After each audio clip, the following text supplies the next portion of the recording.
Diascofoot, miroir du football de la diaspora congolaise.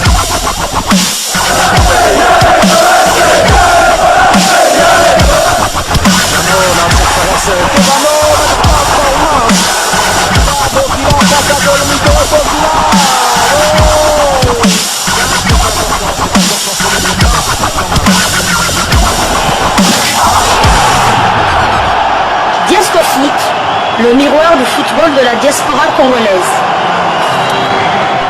Vous êtes sur Diascofoot, le miroir du football de la diaspora congolaise. Diascofoot vous dit bonjour, tout le plaisir est pour nous de vous retrouver, mais surtout de savoir que vous êtes nombreux en train de suivre votre chaîne YouTube dédiée uniquement aux footballeurs de la diaspora congolaise.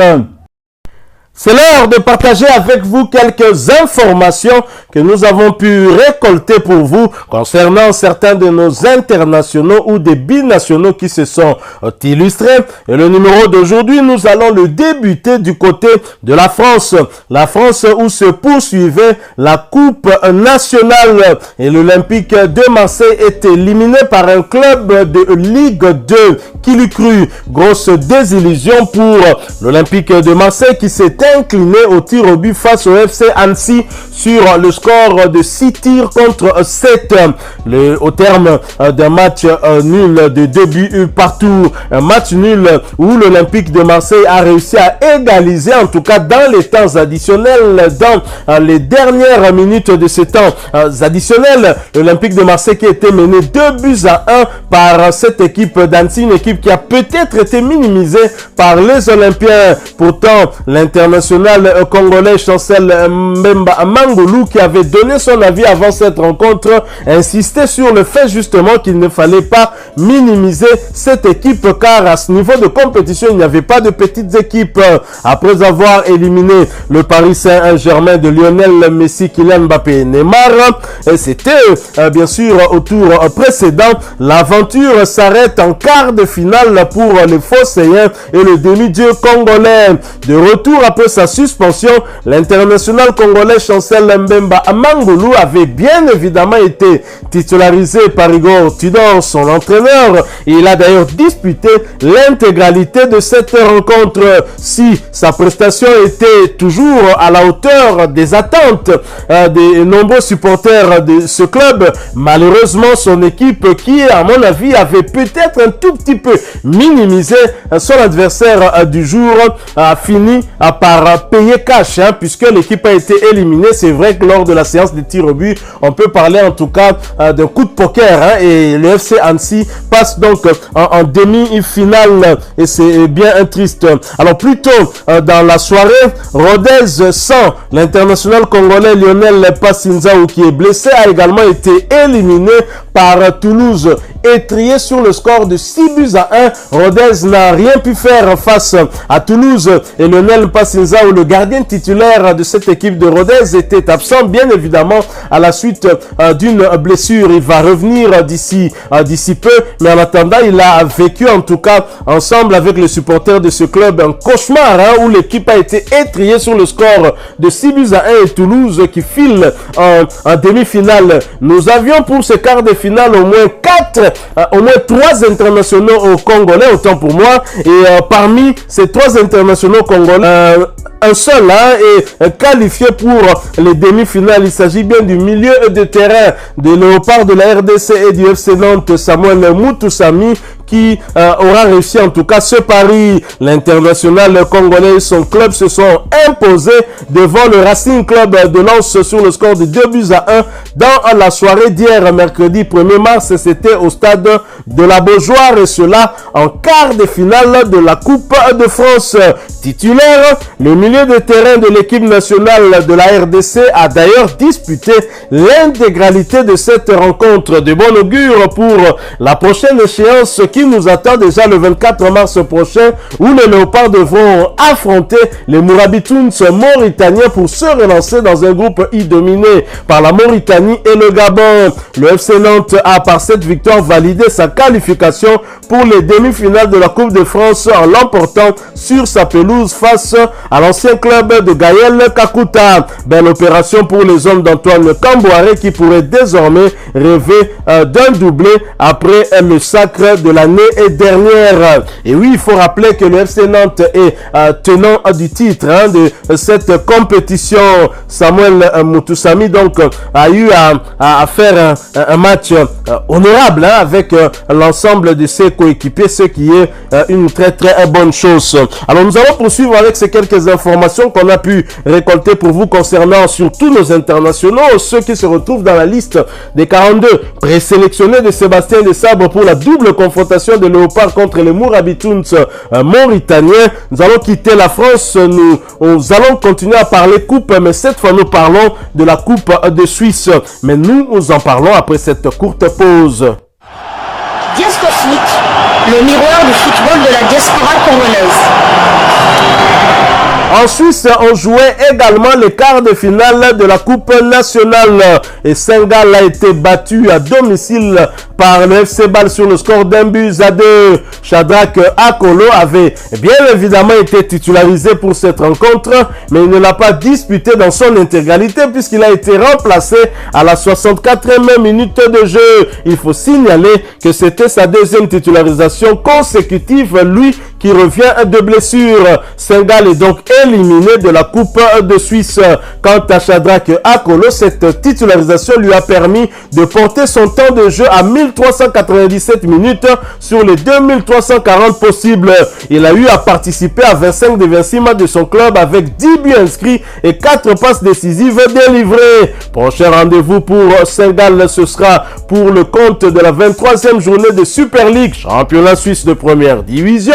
Et Saint-Gall va recevoir Grasshopper et ce match est prévu pour le dimanche prochain, le 5 mars 2023, sous le coup de 14h15 heure de Kinshasa. Un match qui permettra à Shadrack Akolo et à ses coéquipiers d'essayer de se relancer dans le championnat après cette élimination par un cador du championnat suisse, puisque le FC Bâle est parmi les clubs qui jouent les premiers rôles dans le championnat suisse.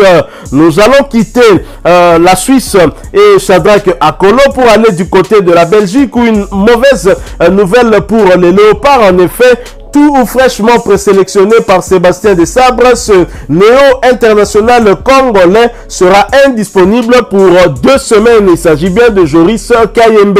Le latéral gauche Carolo souffre d'une élongation aux ischio-jambiers et manquera au moins 2 matchs, dont celui de samedi à Courtrai. Diagnostic confirmé pour Joris Kayembe, joueur de 28 ans qui avait quitté la pelouse du Mambourg en boitant dès la 65e minute le dimanche dernier contre Saint-Tron. Match remporté sur le score d'1-0.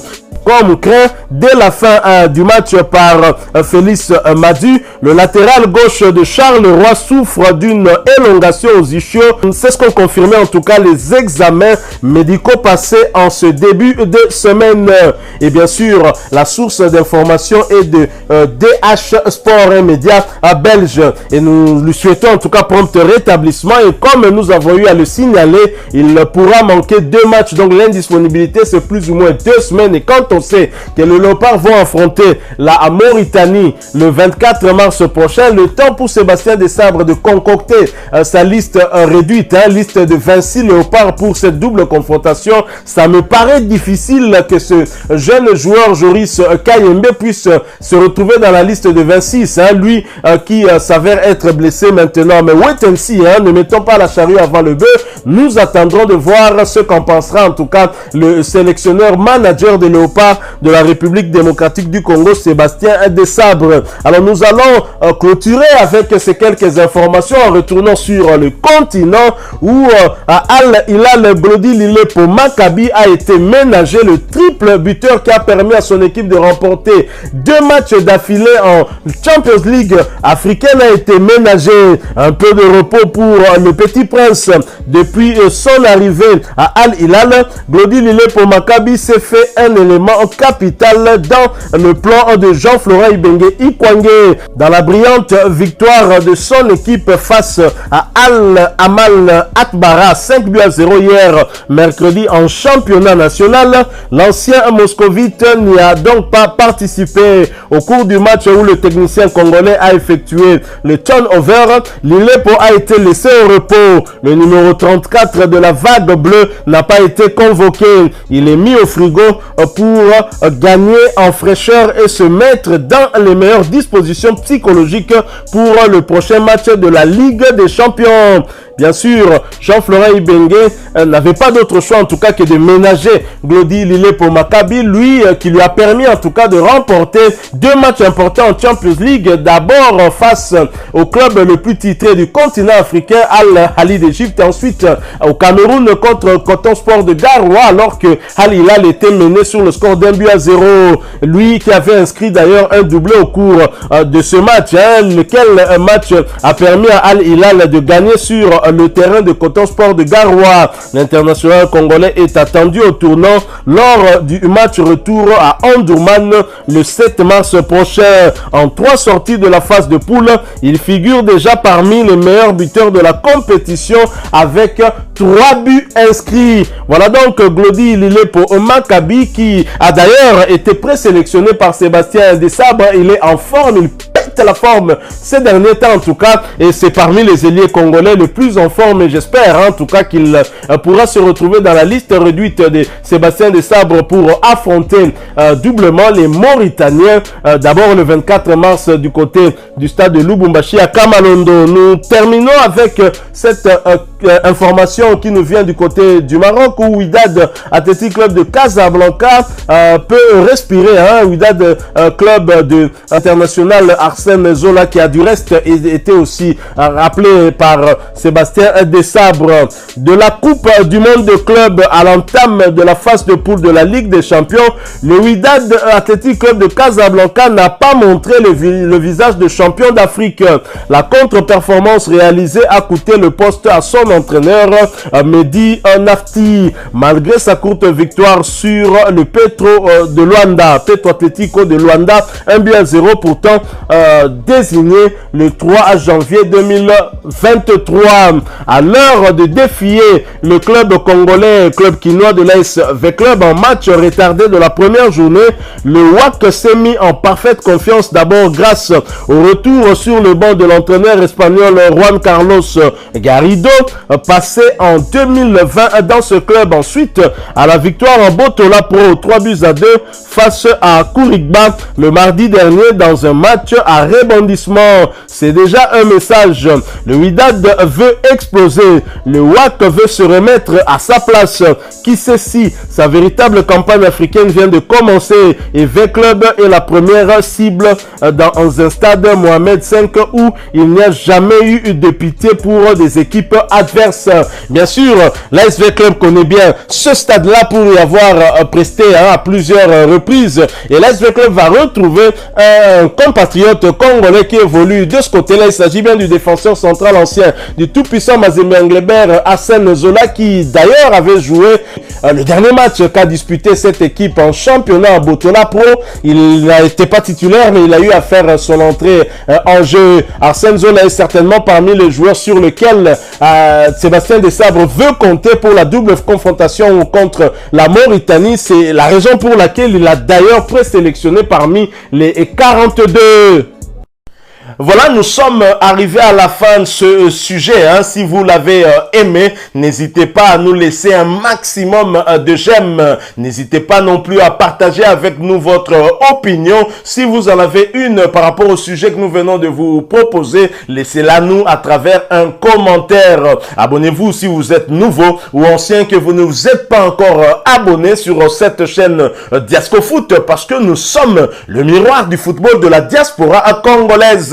Et n'oubliez pas qu'en vous abonnant apparaîtra une petite cloche de notification. Cliquez dessus pour ne plus rien manquer des prochaines vidéos que nous allons vous proposer. Encore une fois, merci à vous, avec espoir de vous retrouver très bientôt avec un autre sujet d'actualité. En attendant, portez-vous bien et Diasco Foot vous dit au revoir.